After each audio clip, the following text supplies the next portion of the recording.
What's up, everybody? Welcome to podcast now. I'm Alex, and in this video, I want to talk about a pretty huge Life is Strange True Colors leak. People have been asking me to cover Life is Strange. I was going to cover it anyway, starting this week, and this leak / rumor literally just fell into my lap. So I thought, what better place to start than here? So here's the deal.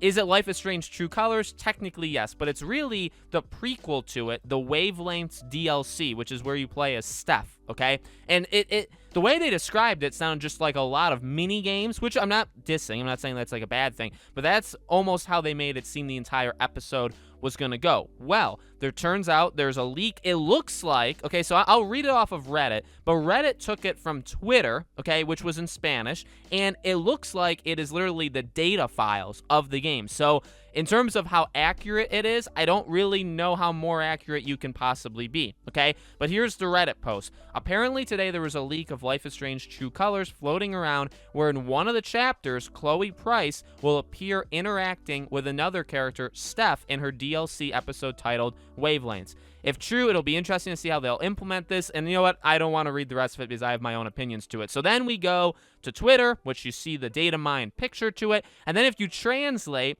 what they say, actually, no, this is not Spanish. This is Portuguese. I'm terribly, and I don't say that to offend literally anybody, but this is Portuguese. And apparently the translation is, apparently today, August 7th, which that was the day it was posted, there was a leak of Life is Strange True Colors where in one of the chapters, and again, you have to kind of fill it in, Chloe Price would appear interacting with Steph in Festival Garden, in quotation marks. Remembering that CT events take place in 2019. So that is incredibly exciting. It does have ramifications, I fully feel. And honestly, they're huge. They're huge. So I'll let you guys in on a secret. And I'm going to do this video as well, but I'll let you in on it. The first video of my Life is Strange coverage was going to be, will Max be in some way, True Colors, okay?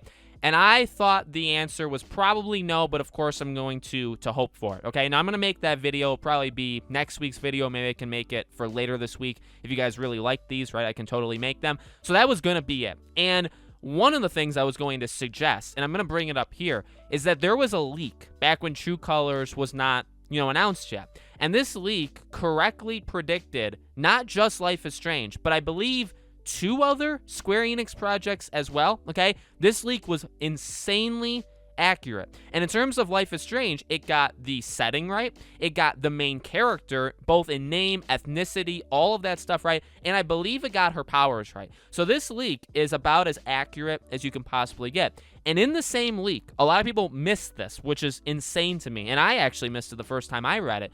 There was an additional part where this team, Deck 9, remember, it's not Don't Nod, it's Deck 9, they're making, after this, a Life is Strange 4, what would be considered Life is Strange 4, which will be a Max and Chloe game. So they're going back to Max and Chloe. Now, again, you could say the farewell episode, which was literally made by them, right? They made the farewell episode. You could say that episode was literally goodbye to them, and Alex, you're crazy, they'll never come back.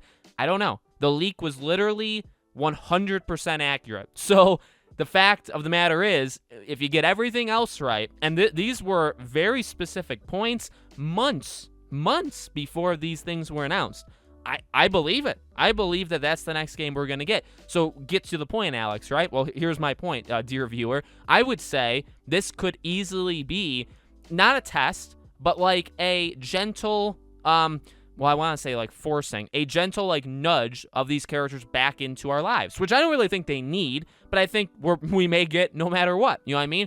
Also, I guess if you think about it, if you want to kind of go against what I'm saying and just use other excuses, this is the team that made Before the Storm. They have more experience with Chloe than they ever did with Max, which is cool. And I like Chloe, and I like what they did with her in Before the Storm. I love Max to death. I think she's the better character. I think she's a phenomenal character. Again, I think they respect her. I think obviously they used her in the farewell episode, but they have a lot of experience with Chloe. So you could, this is something you could easily say to me. Is that all it is? Maybe they're just doing that. They're using Chloe because they like her. They've used her before. It'll almost be a nod to Before the Storm, which was their last work that they've done. That would totally be acceptable. And you know what? Honestly, that probably is the answer. But I'm not going to let go, and I'm not going to forget about that leak I think it's very possible that well, I think it's very likely that there are more Life is Strange games after True Colors, and why not go back to something, I get people probably wanting them to leave them alone, and trust me, based off what they did with Life is Strange 2, I prefer you leave characters alone too, but they didn't do that. That was Don't Nod. So I'm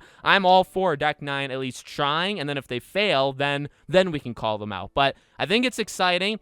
I fully believe it. I fully believe Chloe's going to be in that, DLC episode.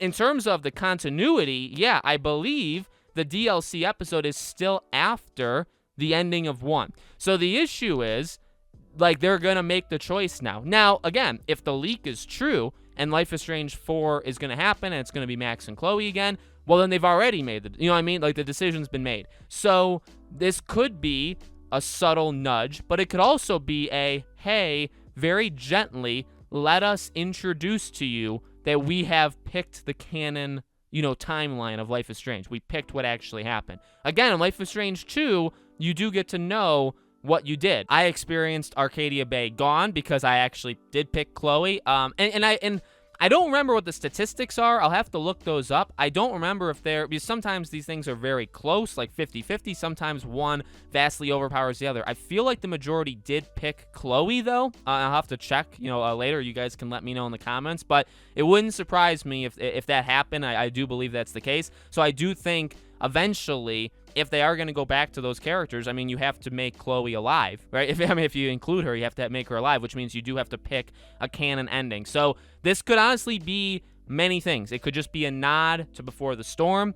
It could, and maybe just the timelines are wrong, and this really is before she died, if you pick that ending, right? Or it could just simply be, not simply, it could just be like they're kind of bringing her back in the fold to reintroduce her. And it's going to be interesting because depending on where it's happening and when it's happening, Max should be there. You know what I mean? I don't know where Garden Festival or Festival Garden is. I assume it could be in Colorado, but it could also be in Arcadia Bay. Because I don't know for sure. But if it's after 1, then Max is with her. So we'll have to definitely, there's a lot of things that potentially happen here. So let me know what you guys think. Yell at me if I got any timelines wrong or anything like that wrong. You can definitely let me know as well. Make sure if you haven't already, you guys are subscribed, bell icon turned on. Again, I've covered these games actually since the very first game. It was one of the first games I covered on the channel. I will be covering True Colors. This is kind of the start of it. We'll be doing weekly and probably more than just a video a week leading into it, and then I'll be playing it. We'll be talking about it then as well. All my social media, my Twitter, my second channel, my YouTube memberships, and my Patreon, they're all in the description below if you guys want to check them out. Thank you for watching, guys, and I'll see you all on the next video.